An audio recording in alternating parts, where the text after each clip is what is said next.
Silakan duduk. Shalom, selamat pagi jemaat yang dikasihi oleh Tuhan. Bapak Ibu yang dikasihi Tuhan, hari ini kita belajar dari Markus pasal keempat ayat pertama hingga ke-20, yaitu tentang perumpamaan Tuhan Yesus tentang seorang penabur. Bapak Ibu Saudara, di dalam awal ketika kita membahas kitab dari Markus, saya mengatakan bahwa fokus Markus itu lebih kepada aksi Tuhan Yesus daripada ajaran Tuhan Yesus.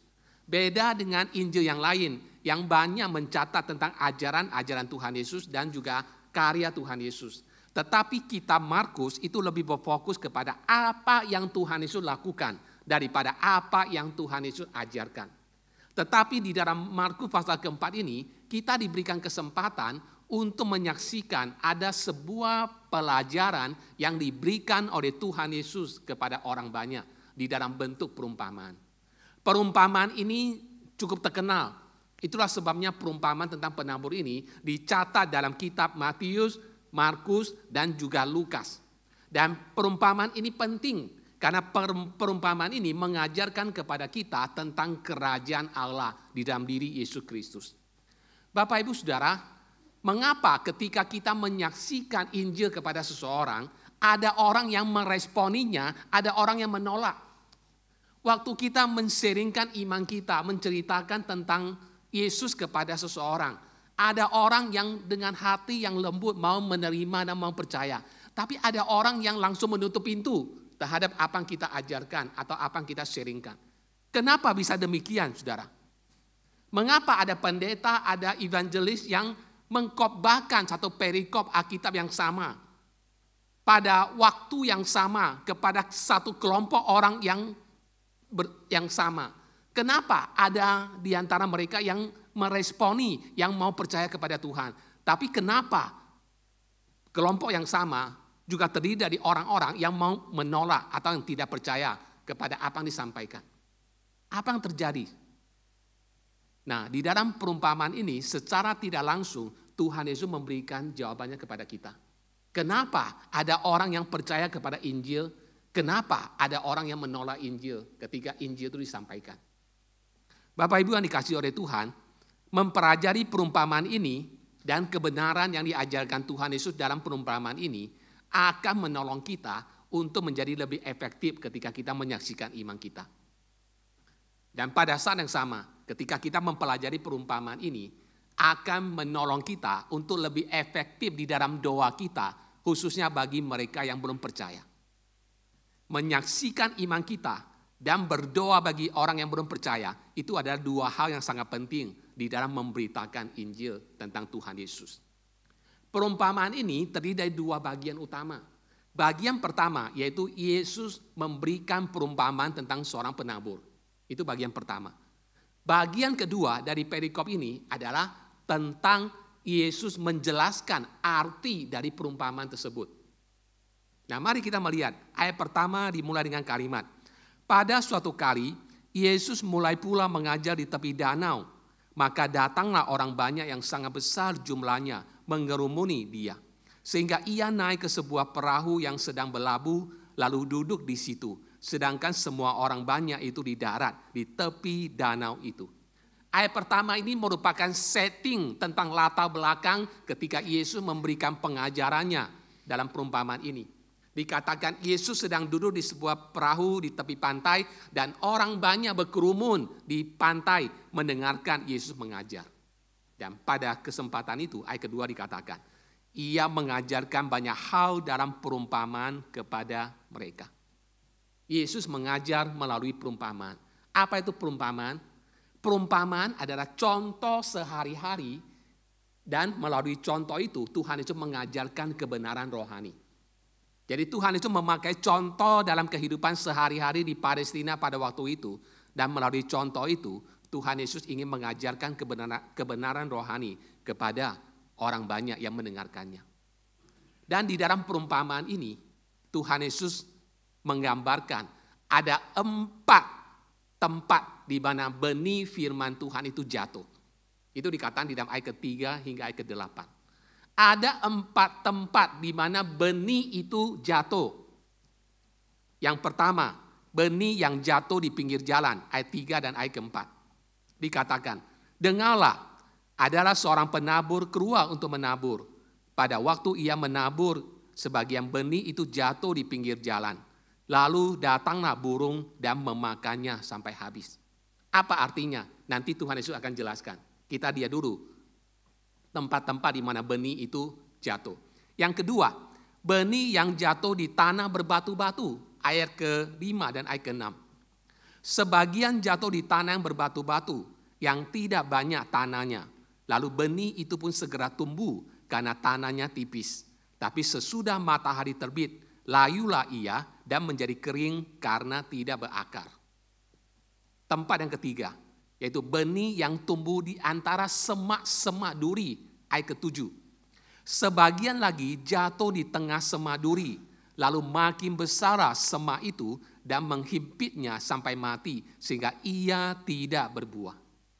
Lalu tempat yang keempat, yaitu benih yang jatuh di tanah yang baik, ayat ke-8.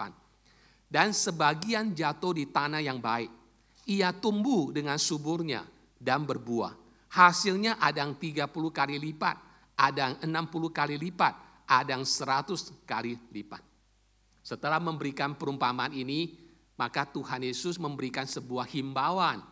Tuhan Yesus menghimbau orang banyak di ayat ke-9. Dan katanya, siapa mempunyai telinga untuk mendengar, hendalah ia mendengar. Setelah memberikan perumpamaan ini, Tuhan mengharapkan ada respon dari orang banyak ketika mendengarkan perumpamaan ini. Supaya mereka bisa dengar-dengaran akan firman Tuhan, meresponi firman Tuhan. Tetapi apa yang terjadi? Ternyata tidak ada orang yang meresponi. Di antara begitu banyak orang yang berkerumun di tepi pantai mendengarkan Yesus mengajar, tidak ada seorang pun yang memberikan respon. Kecuali apa? Kecuali siapa? Kecuali murid-muridnya. Maka di ayat ke-10 dikatakan, ketika ia sendirian, pengikut-pengikutnya dan ke-12 murid itu menanyakan dia tentang perumpamaan itu. Hanya murid-murid yang memberikan respon terhadap ajaran Tuhan Yesus. Itu sebabnya Tuhan Yesus berkata di dalam ayat ke-11 dan 12. Jawabnya, kepadamu telah diberikan rahasia kerajaan Allah. Tetapi kepada orang-orang luar segala sesuatu disampaikan dalam perumpamaan. Supaya sekalipun melihat mereka tidak menanggap. Sekalipun mendengar mereka tidak mengerti. Supaya mereka jangan berbalik dan mendapat ampun. Apa maksud perkataan Tuhan Yesus di sini?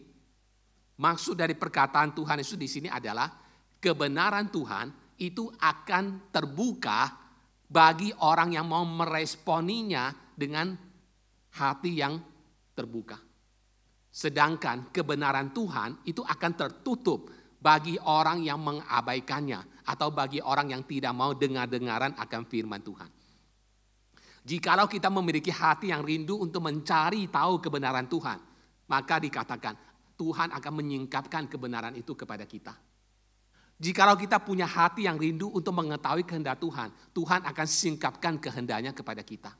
Tetapi jikalau di dalam hati kita tidak ada respon terhadap kebenaran firman Tuhan, maka firman Tuhan pun akan tertutup untuk kita. Saudara, banyak orang Kristen selalu ingin cari tahu apa kehendak Tuhan buat saya. Apa rencana Tuhan buat saya. Tapi orang-orang ini datang ke gereja saja malas. Baca Alkitab, berdoa aja malas. Bagaimana mungkin Tuhan menyingkapkan kehendaknya, rencananya kepada mereka? Tuhan akan menyingkapkan kebenarannya, kehendaknya, rencananya, firman-Nya kepada kita jikalau kita memiliki hati yang responsif, hati yang terbuka, yang mau tahu apa menjadi kehendak Tuhan untuk kehidupan setiap kita. Ketika Yesus menyampaikan perumpamaan ini, ternyata dari sekian banyak orang yang mendengarkannya, hanya murid-murid yang meresponi apa yang Tuhan Yesus ajarkan.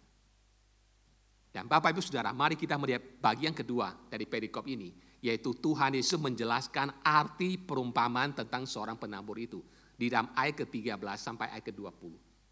Ayat ke-14 dikatakan, penabur itu menaburkan firman. Benih dalam perumpamaan ini itu adalah firman Tuhan. Menaburkan firman Tuhan itu artinya kita menyaksikan iman kita atau menyaksikan tentang Yesus Kristus yang adalah anak Allah yang datang untuk menyelamatkan kita orang-orang berdosa. Itu nama sharingkan firman Tuhan. Siapakah penabur di sini? Ada orang menafsirkan penabur di sini ada Tuhan. Tuhan Yesus yang adalah penabur, yang menaburkan benih firman Tuhan. Tetapi penabur di sini tidak harus dipahami sebagai Tuhan saja. Penabur di sini juga bisa ditujukan kepada setiap kita, Anda dan saya. Yaitu ketika kita men-sharingkan firman Tuhan, menaburkan benih firman Tuhan, menyaksikan iman kita, di saat itu kita juga menjadi seorang penabur. Dan Bapak Ibu Saudara, di dalam ayat ke-15 hingga ke-19, Tuhan Yesus memberitahu kepada kita ada 3 hambatan terhadap Injil. Kenapa waktu kita menyaksikan iman kita? Kenapa waktu pendeta berkhotbah ada orang yang meresponi, ada orang yang mengabaikan, yang masa bodoh? Di sini Tuhan Yesus memberitahukan kepada kita ada 3 hambatan.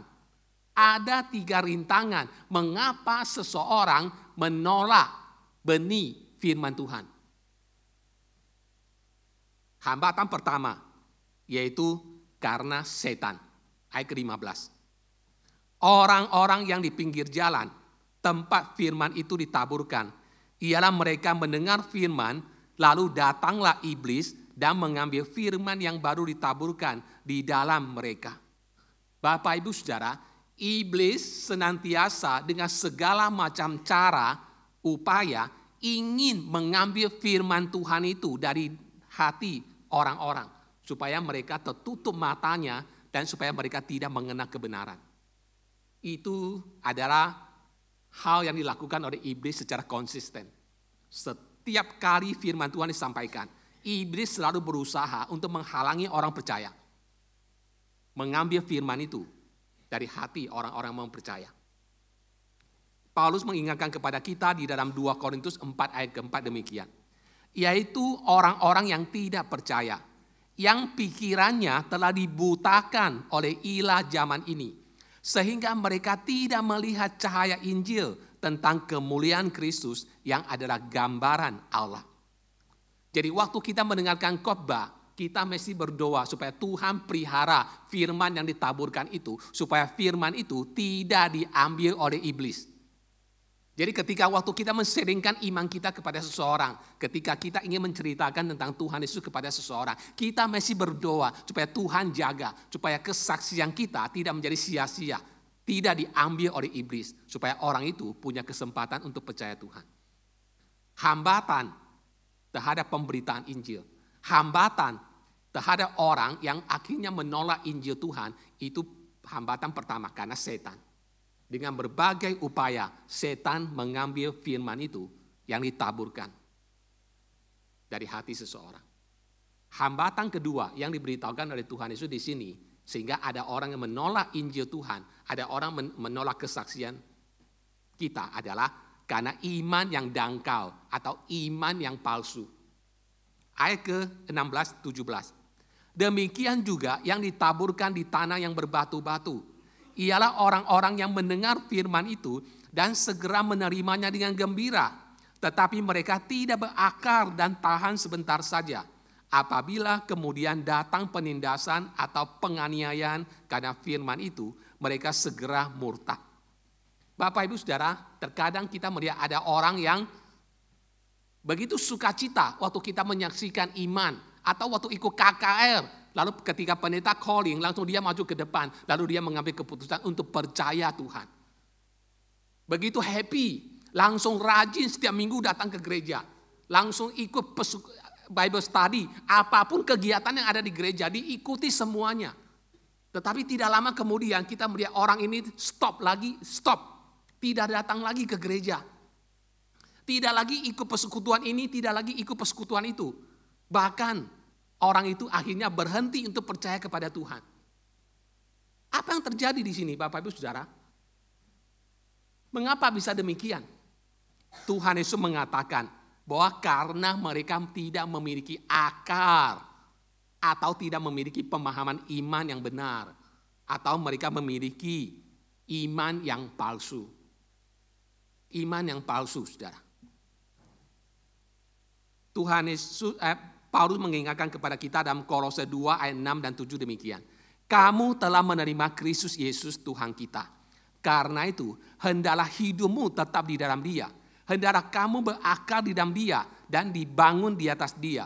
Hendaklah kamu bertambah teguh dalam iman yang telah diajarkan kepadamu dan hendaklah hatimu melimpah dengan syukur. Roma 10 ayat 9 mengatakan, jikalau kamu mengaku dengan mulutmu bahwa Yesus ada Tuhan, percaya dalam hatimu bahwa Allah telah membangkitkan Dia dari antara orang mati, maka kamu diselamatkan. Ini adalah iman yang sejati. Iman yang dangkal atau iman yang palsu itu adalah iman yang percaya kepada Tuhan karena alasan-alasan yang keliru. Di dalam perikop ini Tuhan Yesus mengatakan, orang-orang ini adalah orang yang ketika ada benih firman Tuhan ditaburkan, menerima dengan sukacita, tapi tidak tahan lama. Waktu terjadi penganiayaan, waktu ada kesulitan karena imannya, maka mereka segera murtad. Itu adalah gambaran kita percaya Tuhan dengan ekspektasi yang tidak realistis. Iman kita bukan karena iman yang sejati dalam Yesus Kristus. Kita percaya kepada Tuhan karena ada motivasi yang keliru, yang salah. Ada orang mau percaya Tuhan karena dijanjikan. Kalau engkau percaya kepada Yesus Kristus, maka engkau akan diberikan kemakmuran dalam hidupmu. Engkau akan bebas dari segala macam sakit penyakit. Engkau akan bebas dari segala macam bangkrut. Engkau akan bebas dari segala macam kutuk. Maka banyak orang percaya Tuhan. Dan betul mereka mungkin disembuhkan dari sakitnya. Usaha mereka maju. Mereka mungkin bahagia hidupnya. Tapi dengan berjalannya waktu, ketika masalah mulai muncul dalam kehidupan mereka, ketika mereka tiba-tiba jatuh sakit lagi, masalah krisis terjadi dalam usaha pekerjaan mereka, dalam kehidupan pribadi, dalam kehidupan keluarga, maka mereka mulai mempertanyakan imannya. Apalagi ketika mereka mengalami penganiayaan karena iman mereka kepada Yesus Kristus. Terancam kehilangan pekerjaan karena mereka orang Kristen. Maka dikatakan orang seperti ini, karena alasan percaya Tuhan itu keliru, motivasinya keliru, maka mereka gampang untuk murtad, untuk meninggalkan iman, untuk tidak lagi percaya Tuhan, untuk tidak lagi ke gereja, dan sebagainya. Iman yang dangkal, iman yang palsu, bukan iman yang sejati dalam Tuhan. Dan yang ketiga, hambatan ketiga, kenapa firman itu tidak bisa bertumbuh dalam kehidupan kita? Itu karena kita fokus pada hal-hal duniawi. Itu dikatakan di dalam ayat 18 hingga 19. Dan yang lain ialah yang ditaburkan di tengah semak duri. Itulah yang mendengar firman itu. Lalu kekhawatiran dunia ini dan tipu daya kekayaan dan keinginan-keinginan akan hal yang lain masuklah menghimpit firman itu sehingga tidak berbuah. Tuhan Yesus mengatakan ada 3 hal dalam ayat ini yang dapat menghimpit firman Tuhan sehingga tidak bertumbuh. Yaitu ketika kita berfokus kepada hal-hal duniawi, bukan berfokus kepada Tuhan. Apa yang dikatakan di sini? Pertama, kekhawatiran duniawi. Kekhawatiran dunia ini. Ada orang berkata, saya mau percaya Tuhan, saya mau terima Tuhan Yesus, tapi bukan sekarang. Masih banyak urusan, masih banyak masalah dalam kehidupan saya. Tunggu supaya setelah semua itu beres, baru saya mau percaya Tuhan. Kedua, tipu daya kekayaan. Saya mau percaya Tuhan, tapi bukan sekarang. Sekarang fokus saya cari uang. Saya punya banyak anak, saya masih punya banyak tanggungan, saya mesti melakukan sesuatu untuk memastikan, untuk secure untuk masa depan saya. Saya belum bisa percaya Tuhan. Fokus saya sekarang, prioritas saya sekarang untuk cari uang dan sebagainya. Nanti kalau semua kebutuhan sudah tercukupi, baru saya datang ke gereja, baru saya mau percaya Tuhan. Bapak Ibu masih ingat ada seorang anak muda yang datang kepada Tuhan Yesus dan bertanya tentang kerajaan Allah. Tuhan Yesus mengatakan, jual hartamu, datang ikut aku. Dikatakan orang muda yang kaya raya itu pergi dengan sedihnya. Kenapa? Hartanya banyak. Satu sisi dia ingin percaya Tuhan, ingin ikut Tuhan. Tetapi ternyata dorongan untuk mempertahankan hartanya lebih besar daripada dorongan hatinya untuk percaya kepada Tuhan. Maka kita mengatakan ia pergi dengan sedihnya. Maka Tuhan Yesus mengatakan satu kalimat, di mana hartamu berada, di situ juga hatimu berada. Kekhawatiran akan kekayaan menghalangi orang muda itu untuk percaya kepada Tuhan. Dan yang ketiga dikatakan apa? Keinginan akan hal yang lain. Yaitu hal-hal yang lain yang menjadi prioritas dalam kehidupan kita daripada Tuhan. Hal-hal yang lain ini bisa banyak hal. Bisa menyangkut hobi kita. Hobi kita menjadi lebih penting daripada Tuhan. Hobi kita membuat hari Minggu kita tidak bisa ke gereja. Karena kita lebih pentingkan hobi kita daripada Tuhan. Dan kita masuk ke dalam poin yang terakhir. Yaitu benih yang bertumbuh. Ayat 20. Dan akhirnya yang ditaburkan di tanah yang baik. Ialah orang yang mendengar dan menyambut firman itu. Lalu berbuah. Ada yang 30 kali lipat. Ada yang 60 kali lipat. Dan ada yang 100 kali lipat. Bapak Ibu Saudara. Ini adalah kondisi tanah yang ideal. Yang Tuhan mau. Supaya firman itu bertumbuh dalam diri kita. Ini bicara tentang kondisi hati kita. Tanah yang baik ini adalah gambaran tentang hati kita yang responsif terhadap firman Tuhan.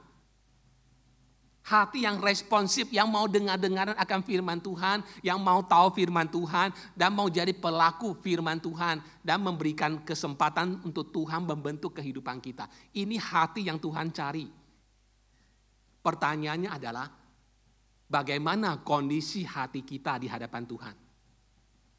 Apakah kondisi hati kita itu seperti tanah yang di pinggir jalan? Ataukah kondisi hati kita adalah tanah yang berbatu-batu? Ataukah karena kondisi hati kita seperti tanah yang dihimpit oleh segala semak, onak, dan duri? Ataukah kondisi hati kita itu adalah hati yang responsif? Tanah yang pertama, yaitu yang di tepi jalan, itu ada itu gambaran hati kita yang masa bodoh. Yang masa bodoh, EGP, dengan firman Tuhan, dengan segala kebenaran rohani. Yang kedua, yaitu tanah yang berbatu-batu, gambaran tentang hati kita yang dangkal. Iman kita tuh dangkal. Kita percaya Tuhan bukan dengan motivasi yang benar. Kita percaya kepada Tuhan karena alasan yang lain, alasan yang keliru. Dan yang ketiga, di satu sisi kita mau percaya Tuhan, tapi di sisi lain kita juga mau dunia. Kita mau percaya Tuhan, tapi yang lain juga menjadi prioritas dalam kehidupan kita. Kita berpijak di dua perahu, sehingga kita tidak maju-maju. Dan yang Tuhan mau dari kita adalah tanah yang subur. Hati yang responsif, supaya Tuhan bisa menyatakan firman-Nya dalam kehidupan kita, dan kita bisa mengetahui apa menjadi kehendak Tuhan untuk hidup kita. Mari kita menjadi orang Kristen yang hatinya selalu responsif akan firman Tuhan. Tuhan memberkati kita semua. Mari kita berdoa dan sekaligus kita siapkan hati kita untuk masuk di dalam perjamuan kudus. Bapa di dalam surga, terima kasih untuk sebuah kebenaran yang begitu indah yang Tuhan ajarkan kepada kami dalam perumpamaan tentang seorang penabur. Engkau menggambarkan ada 4 kondisi tanah yang sesungguhnya adalah gambaran tentang kondisi hati kami, Tuhan. Kondisi hati kami, gambaran tentang tanah. Kami berdoa kiranya Tuhan tolong supaya kami boleh mengevaluasi kami termasuk kondisi tanah yang bagaimana. Apakah hati kami seperti tanah yang di pinggir jalan? Atau tanah yang berbatu-batu, atau tanah yang dihimpit oleh onak, semak, dan duri. Ataukah kondisi hati kami adalah hati yang responsif, tanah yang subur, yang siap untuk ditanam benih firman Tuhan. Bapa, kami rindu supaya hati kami menjadi tanah yang responsif Tuhan, yang selalu mau terbuka untuk firman Tuhan ditanamkan dalam hati kami. Kiranya Roh Kudus tolong Tuhan, pimpin kami. Supaya kami tidak membiarkan iblis mengambil firman itu setiap kali firman ditaburkan dalam hati kami. Dan kiranya Tuhan kami juga boleh memiliki iman yang sejati di dalam Tuhan.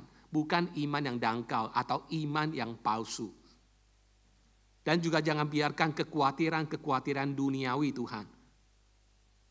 Tipu daya kekayaan, hal-hal yang lain menghambat kami untuk memiliki iman yang sejati di dalam Tuhan. Jadikan hati setiap kami Tuhan, hati yang subur, hati yang responsif akan kebenaran-Mu Tuhan. Kami berdoa saat ini Tuhan, kami bersyukur untuk kesempatan boleh mengikuti perjamuan kudus. Siapkan hati kami semua Tuhan, untuk boleh masuk di dalam perjamuan kudus ini. Di dalam nama Tuhan Yesus Kristus kami berdoa. Amin.